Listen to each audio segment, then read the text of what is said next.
The famous detective, Sherlock Holmes, not only suffers from a drug and alcohol abuse addiction, but might show signs of a narcissistic personality disorder.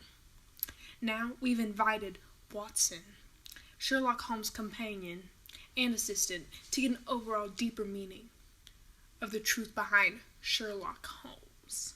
Okay, we will now be introducing our dear friend and well-known war veteran, John Watson.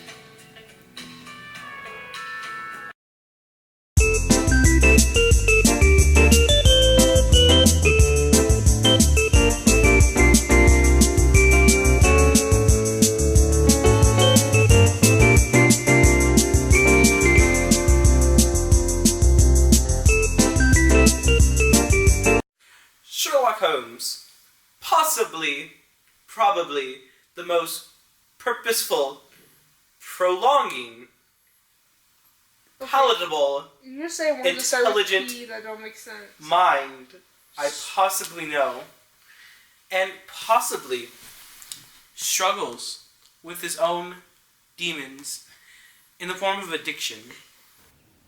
On these occasions, I've noticed such dreamy, vacant expression in his eyes that I might have suspected him of being addicted to the use of some narcotic. Had not the temperance and cleanliness of his whole life forbidden such notion.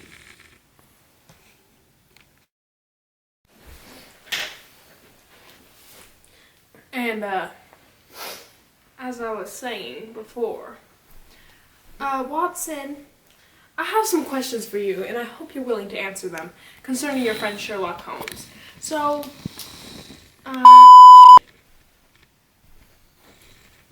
what makes you believe that he may be addicted to some type of narcotic?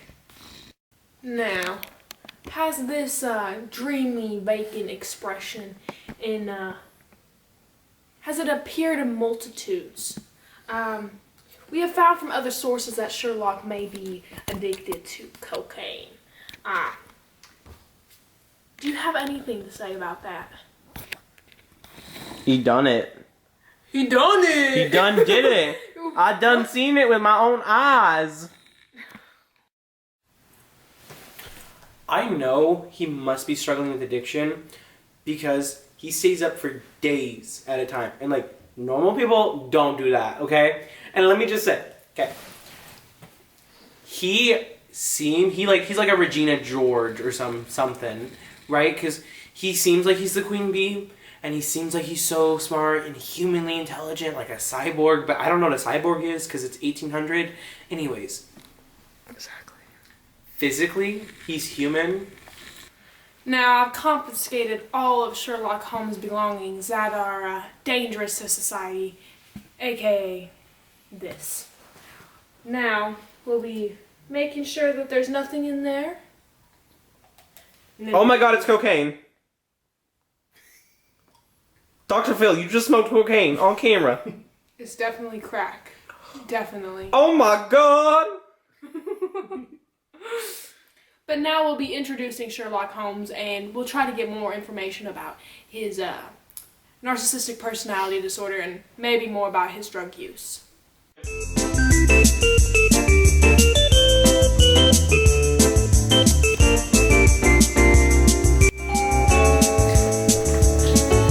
Dr. Phil, we're in the middle of a show!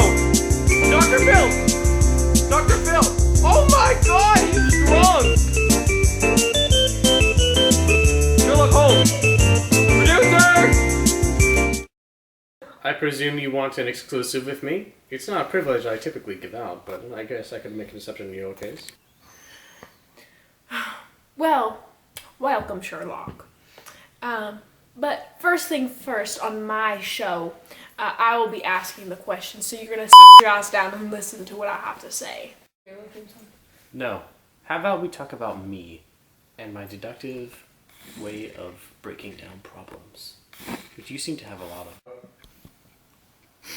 God damn, alright.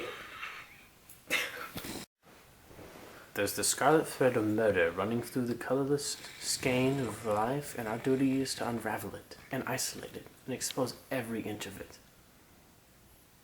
Shut up. Okay, so I think I understand. Is this with all cases you solve, or is this just pertaining to this one particular case? This pertains to the idea that everything is connected. It's all about the pieces. As long as you can put the pieces together, you can really solve the big puzzle. And that's why I'm good at what I do. And how do you personally feel about your intelligence compared to maybe the less intelligent? It's as simple as I told Watson. I consider that a man's brain originally is like an empty attic, and you have to stock it with furniture as you choose. A fool takes in all of the lumber of every sort that he comes across, so that the knowledge which might be useful to him gets crowded out, or is best jumbled with a lot of other things, so that he has difficulty in laying his hands upon it. Now, the skillful workman is very careful indeed as to what he takes into his brain attic. He will have nothing but the tools which may help him in doing his work. But of these, he has the large assortment and taller, most perfect order. It is of the highest importance, therefore, not to have useless facts elbowing out the useful one. As I can tell, Sherlock's drug addiction, impossible personality disorder, will take time to fix.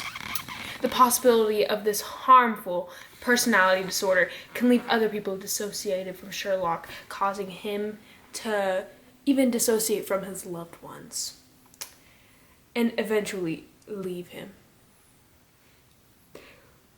We're gonna go get Sherlock officially tested.